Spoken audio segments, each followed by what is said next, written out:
For today's mini vlog, ayan, gumawa pala ako ng ATM ref magnet.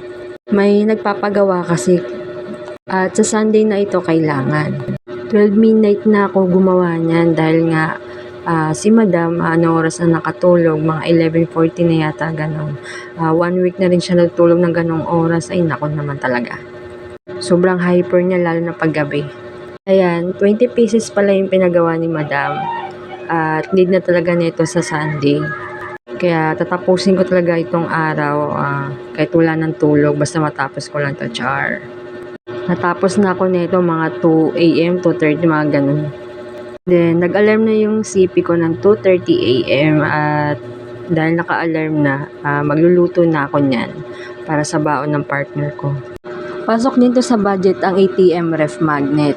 Kadalasan ito rin yung pinapagawa nila sa akin. Ayan, kahit wala akong tulog, basta matapos ko lang ito. Salamat sa panonood!